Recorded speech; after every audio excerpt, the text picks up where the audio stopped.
What are the different roles tight ends can have? What body types do you look for in those different roles? This is a great time to go to the board and show the TV executives at home that your boy can produce a really high-level show all by himself. And I just said that, which means everything's going to shit right now moving forward on this stream. So let's go to the board. All right, we got to switch a little camera angle here. Let's go to camera 3. I've already got it moved over. Let's minimize this Twitter window that we had going on. So I think there are 2 types of tight end body types. Okay, I think there are 2 types. There's an H, or as some schools call them, an F. All right, and I think there is a Y body type. All right, an H and an F. Now, what the hell is Brooks talking about? All right, an H back, or as what some people call an F tight end, that's your move tight end, okay? This is your tight end that is a mismatch problem. So these guys can look at various different ways, right? They can look like a guy who is Brock Bowers, who's 6'4", 220 or 238 pounds, right? Really, really fast, hard to tackle. Okay, Ethan Barbour, if you're a Georgia fan, fits into this metric, right? 6'3.5", 230 pounds, really, really good space creator, can do things after the catch that most tight ends can't, right? You look at other body types that can fit this mold as well, like a Tyler Warren, okay, or a Jason Kelsey. Jason Kelsey is a move tight end. Jason Kelsey is 6'5", 245 pounds, probably playing about 260 right about now during the postseason. So these guys, all right, if we were to draw a line of scrimmage, okay, these H tight ends are normally lined up as sniffers, okay, off the line of scrimmage, or they are in the slot, all right, as a weapon, all right, mismatched against nickels who are too small to cover them and linebackers who are too slow to run with them. All right, these are mismatch problems that we want to call H's or F's, or a universal term that we've learned as of late in the scouting world, move tight ends. The tight ends that we want to move across the formation. We want to move throughout the route concepts. We want to use their athleticism to move them against defenders. All right, the other type of tight end is the Y tight end. A universal term for this, okay, is the in-line tight end. In other words, the tight end who can attach to the line of scrimmage and play that old school hand in the dirt tight end, all right?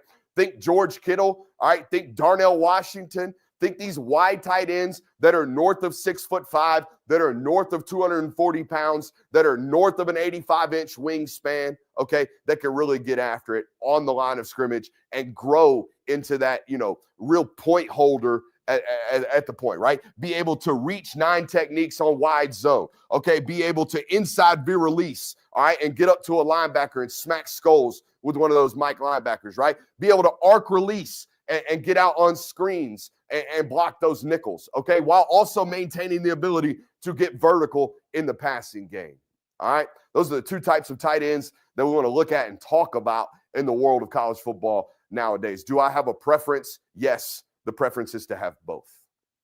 Because I want to be a 12 personnel football team.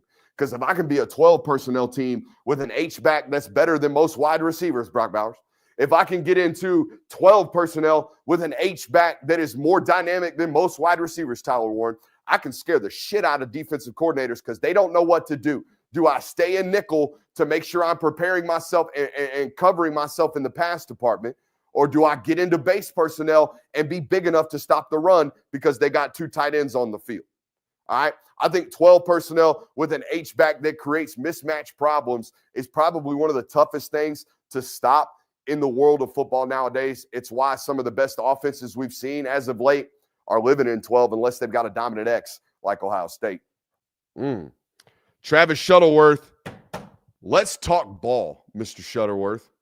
Let's talk ball. So he wants to know about techniques, and we've done this on the show before, but let's start talking about some techniques on the defensive line. I think I took my pen back to the desk with my ADD ass. Let's go back over to the desk right here and grab this here Benjamin. Shout out. All right, so we have an offensive line here. I should spread these out a little bit more for you guys. Sorry. So we can really talk techniques. Let's attach a Y just for shiggles. Okay. All right, let's talk techniques. That's a 0 technique. Head up over the center is a 0 technique. If you ever hear me talk about a shade tech, all right, that is a guy shaded on either side of that center. All right. If we are inside shoulder of the guard, we are in what we call a 2-eye. If we are head up of the guard, we have what we call a 2 technique. All right. If we're outside shoulder of the guard, we have a 3 technique. All right. So when we're talking about what's the difference between a 1 tech or a shade tech, all right, and a 3 tech, that's the difference.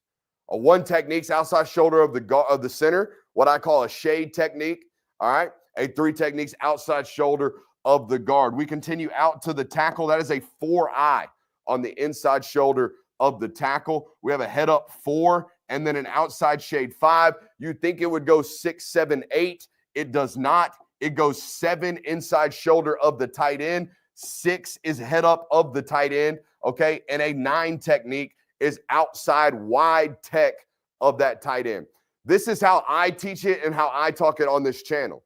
Now, what I have ran into constantly clashing heads with regards to football people is how you dummies label everything that you want to label. It doesn't matter what you call it, as long as you're consistent with it and the audience that is absorbing the information is getting a consistent message over and over and over again. So when I talk about these things on my channel, on our channel, this is how I teach the techniques. I don't know how you do at home. All right. I don't know how you do in your room. All right. I call dovers. When somebody runs deep and over the field, I call that a deep over. I don't know what you call that. All right. I call these whip returns. Some of you guys call these zigs. I don't care. I call this a slant. Sometimes it looks like a square in. All right. I call these a bang 8. Some people call them skinny post. I call that a corner route. Some people call it a flag. We all get it. Football is really, really weird because it's gone through all of these different transitions over 100 years playing together, and it's got dummies like me deciding what the terminology is going to be at every different place they go to. You know what I'm saying? So the verbiage gets all jacked up in the world of football. All right? Like for summer, I call them Mike and Will. You go to some schools and they call this Mike and Money. And they put a $sign over it. I don't know. You know, everybody's got their own little vibe about how they go about their business. On this channel, I like to be consistent. I like to tell you what I've got going on. How would you teach open field tackling at any level? Attack the near hip. Okay, I think my man Spencer, I forget Spencer's last name. He works with Triple H Tackling Academy here in the state of Georgia. I think Spencer does this really well and teaches this really well. You cannot over pursue. Let's go back to the board. Oh, we got some Skippy. I think we had some Skippy footage right there on StreamYard. Hey, buckle up, StreamYard. Come on, dog. I don't like that. I don't like that at all. I hope it came out clean on y'all's end. Looks sketchy on mine. What were we even talking about? I got pissed off at StreamYard. What are we talking about? It's still on the board over here. Let's see here. What was the question? Teach players open field tackling at any level. All right, so we got to attack the near hip. All right, now this gets a real problem when we're running to the sideline as a ball carrier. All right, as a ball carrier. Now, at any given point in this track as a ball carrier, this top of the X is the near hip, okay?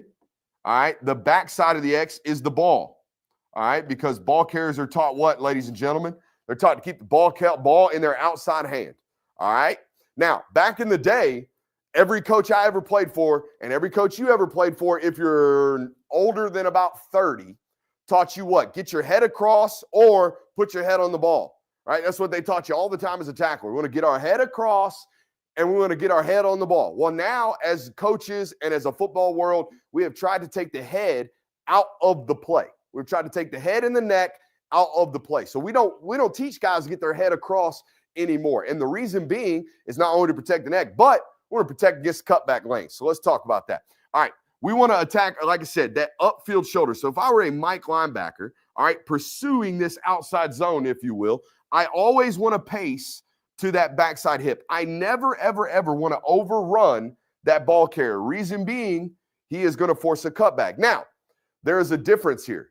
All right. If I am a pursuit player, this is my angle. Now, if I am a run support player or an edge player or a force player, all equivalent terms, meaning if I'm a corner out here or if I'm a safety running the alley, I want to attack that ball and force him back to my help. So we're two-pronged approach here, all right? It really depends on who you are, all right? If you're that front side force defender, there's no softness to it. There's no coaching the head out of it, coaching the contact out of it. There's none of that.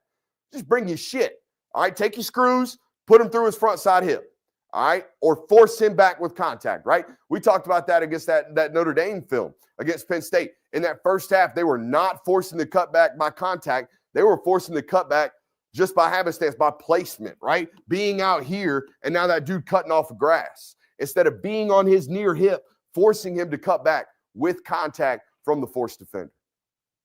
All right?